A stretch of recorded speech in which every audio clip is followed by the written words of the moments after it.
कल हमने द्रव्य की अवस्थाओं के बारे में जाना था। द्रव्य की कितनी अवस्थाएं होती हैं? तो द्रव्य की 3 अवस्थाएं होती हैं मुख्यतः, ठोस, द्रव और गैस। और 2 अन्य भी होती हैं, प्लाज्मा और बोस-आइंस्टीन कंडेंसेट। ठीक, तो आज उनमें से तीनों अवस्थाओं को पढ़ेंगे। ठोस अवस्था, ठोस अवस्था किसे कहते हैं? तो ठोस अवस्था में जो वस्तु का आकार और आयतन होता है, दोनों क्या होता है? निश्चित होता है। और जब इन पर कोई बाह्य बल लगाया जाता है तो इनमें आकार बनाए रखने का गुण होता है। मतलब कि अगर हम बाह्य बल आरोपित करेंगे किसी ठोस पदार्थ पर तो वो अपने आकृति को बदलता नहीं है और ना ही उसका आयतन में बदलाव होता है। दोनों क्या होते हैं? दोनों निश्चित होते हैं। ठीक, और इनके जो कण होते हैं, इनके जो पार्टिकल्स होते हैं, इनके मध्य में अंतराणुक आकर्षण बल जो होता है वो अत्यधिक लगता है, क्योंकि इनके बीच में जो रिक्त स्थान होता है वो अत्यंत कम होता है।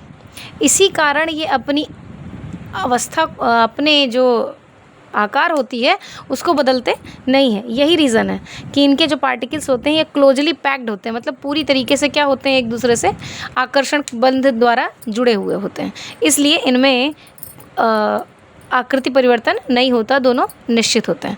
ठीक, अब द्रव की अगर बात करेंगे तो द्रव क्या होता है? तो द्रव अवस्था में पदार्थ का जो आकार होता है वो अनिश्चित होता है, तो जबकि आयतन क्या होता है? निश्चित होता है। द्रव के कणों के मध्य अंतराण्विक रिक्त स्थान ठोस की अपेक्षा अधिक होते हैं, जबकि आकर्षण बल बहुत कम होता है। मतलब कहने का क्या है कि जो ठोस अवस्था होती है उसमें आकार अनिश्चित होता है और जबकि आयतन क्या होता है? निश्चित होता है। जैसे हमने 5 लीटर दूध लिया, 5 लीटर दूध को एक बाल्टी में रख दिया। बाल्टी में रखने के बाद ये उस बाल्टी के आकार का हो जाएगा, उस बाल्टी के आकार का हो जाएगा। मतलब वो उतने स्थान को क्या कर लेगा? घेर लेगा। ठीक, और अगर हम उसको किसी बड़े बर्तन में और भगोने वगैरह में रख दिया तो इसमें रखने पर ये इसका आकार ग्रहण कर लेगा। मतलब इसका आकार क्या होगा? अनिश्चित होगा, आकार परिवर्तित हो रहा है। ठीक, जबकि आयतन की अगर बात करोगे तो अगर हमने 5 लीटर लिया है तो वो 5 लीटर ही रहेगा, उससे ऐसा नहीं कि घट जाएगा या बढ़ जाएगा। ऐसा कुछ भी नहीं होता, ना तो वो घटता है और ना ही बढ़ता है। उसका आयतन जो रहेगा वो निश्चित रहेगा पूरी तरीके से, लेकिन आकार क्या होगा? अनिश्चित, आकार बदलता रहेगा। ठीक है, अब गैस की अगर बात की जाए तो गैस क्या होता है? गैसीय अवस्था में पदार्थ का जो आकार एवं आयतन होता है वो दोनों अनिश्चित होता है, दोनों परिवर्तनशील होता है। ठीक, जैसे आपने एक चीज़ देखी होगी कि आप मार्केट से बलून लेकर के आते हो मेले में से और वो फूला हुआ रहता है, रात भर रख देते हैं, फिर सुबह हम देखते हैं तो उसमें से गैस थोड़ी सी कम हो जाती है, क्योंकि इनके जो पार्टिकल है, मतलब इनके जो कण होते हैं उनके मध्य में आकर्षण बल ना के बराबर होता है और इनके मध्य में रिक्त स्थान क्या होता है? अत्यधिक होता है, ठोस और द्रव की अपेक्षा। आकर्षण बल ना होने के कारण ये कण एक दूसरे से दूर भागते हैं और दूर भागने के कारण ये क्या हो जाते हैं? एक दूसरे से दूर हो जाते हैं, जिसके कारण उस जो गुब्बारा है उसमें क्या हो जाती है? हवा कम हो जाती है। ठीक, अवस्था के विषय में जानते हैं। प्लाज्मा। प्लाज्मा क्या होता है? प्लाज्मा गैसों की आयनीकृत अवस्था है जिसमें धन आवेशित आयन तथा ऋण आवेशित आयनों की संख्या जो है बराबर होती है। धन आवेशित मतलब पॉजिटिव चार्ज और ऋण आवेशित का मतलब होता है नेगेटिव चार्ज। दोनों क्या होते हैं? बराबर होते हैं। जितना धन आवेश होता है उतना ही ऋण आवेश उसमें उपस्थित होता है। इसका ये चमकदार होने के कारण इसका अत्यधिक उपयोग, मतलब कि इसका जो उपयोग किया जाता है वो फ्लोरोसेंट ट्यूब में किया जाता है और नियॉन बल्ब में इनका उपयोग किया जाता है।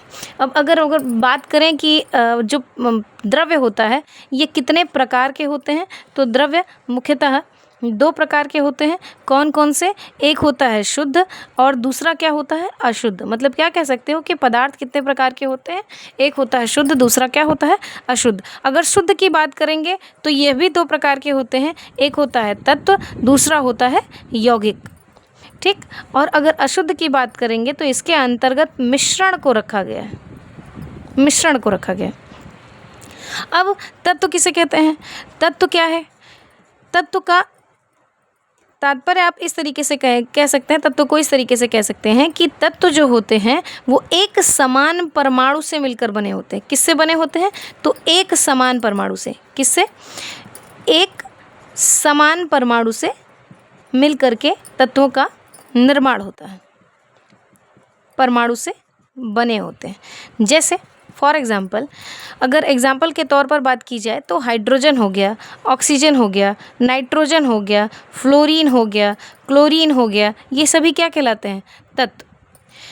अगर तत्वों की कुल संख्या की बात की जाए तो अभी तक तत्वों की कुल संख्या कितनी है? 118 है, जिनमें से 91 धातुएं हैं, जबकि 20 अधातुएं हैं और कितनी? और 7 उपधातु हैं। कितने? तो 118 तत्वों को खोजा गया, जिसमें से 91 धातुएं हैं, 20 अधातुएं हैं तथा 7 उपधातु हैं। मतलब क्या कह सकते हैं कि तत्व को भी 3 भागों में विभाजित किया गया है। कौन कौन सा? एक होता है धातु, दूसरा होता है अधातु और तीसरा होता है उपधातु। ठीक, ये 3 भागों में क्या हो जाते हैं? बढ़ जाते हैं। धातु, अधातु और उपधातु में इन्हें विभाजित कर दिया जाता है। अब हम बात करेंगे यौगिक की। यौगिक किसे कहते हैं? तो यौगिक किसे कहा जाता है? जब हम 2 तत्वों को, किन्हें? 2 या 2 से अधिक तत्वों को यौगिक किसे कहा जाता है? तो क्या कह सकते हैं यौगिक? जब 2 या 2 से अधिक तत्वों को, 2 या 2 से अधिक तत्वों को एक निश्चित अनुपात में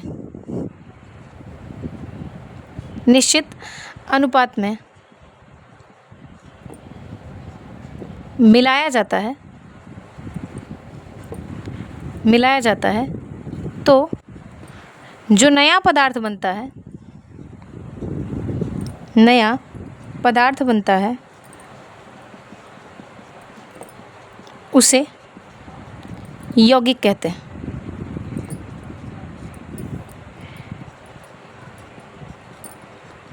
यौगिक कहते हैं।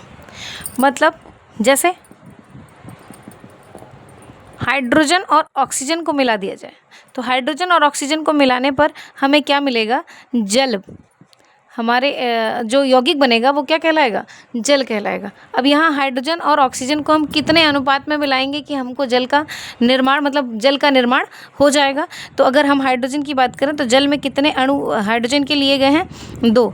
और हाइड्रोजन का जो परमाणु भार होता है, मतलब द्रव्यमान संख्या जो होती है उसकी, परमाणु भार जो होता है, हाइड्रोजन का परमाणु भार कितना होता है? तो परमाणु भार 1 होता है। वहीं ऑक्सीजन के परमाणु भार की अगर बात करें तो ये 16 होता है। अब यहाँ पर कितने यूनिट लिए गए हैं? तो 2 यूनिट लिए गए हैं। तो 2 का अगर मल्टीप्लाई करेंगे 1 में तो 2 यूनिट्स अपॉन 16, मतलब कि 16 यूनिट ये ऑक्सीजन का, और क्योंकि 1 यूनिट ऑक्सीजन लिया गया है और 2 यूनिट क्या लिया गया है? हाइड्रोजन। तो 2 से अगर हम इसको काटेंगे तो 1 आएगा और नीचे क्या आएगा? 8 आएगा। मतलब क्या कह सकते हैं कि 1:8 के रेशियो में अगर हम हाइड्रोजन और ऑक्सीजन को मिलाएंगे तो हमको एक मॉलिक्यूल मिलेगा। किसका? जल का। जल का एक अणु मिलेगा। जल के एक अणु का निर्माण होगा। अब अगर बात करें मिश्रण की, मिश्रण किसे कहते हैं? तो मिश्रण किसे कहा जाता है? 2 या 2 से अधिक पदार्थों को, किसको? 2 या 2 से अधिक पदार्थों को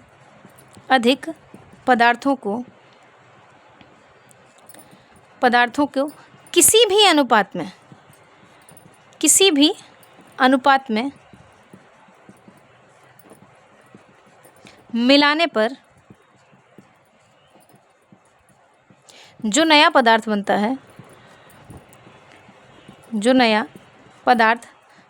है उसे मिश्रण कहते हैं।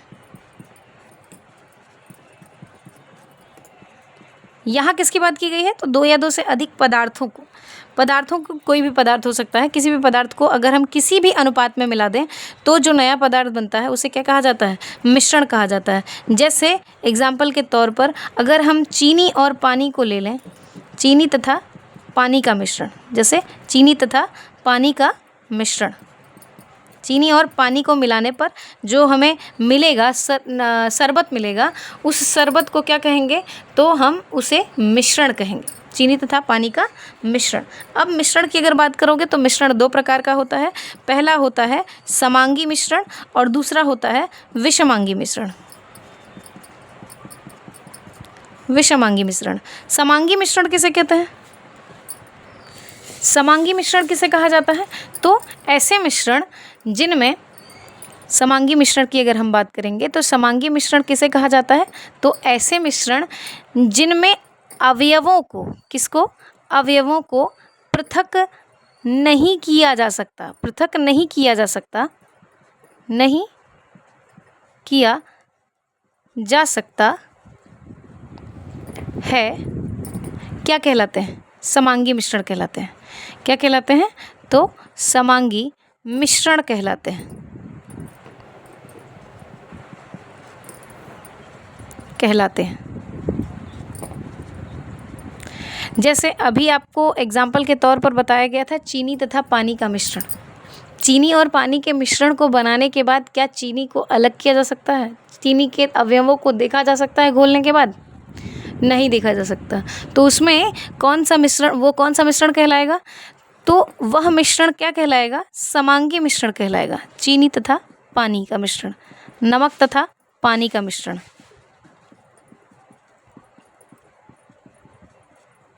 नमक तथा पानी का मिश्रण।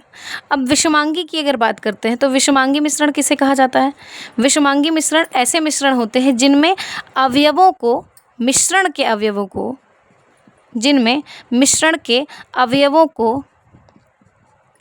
पृथक किया जा सकता है, किया जा सकता है, विषमांगी मिश्रण कहलाते हैं।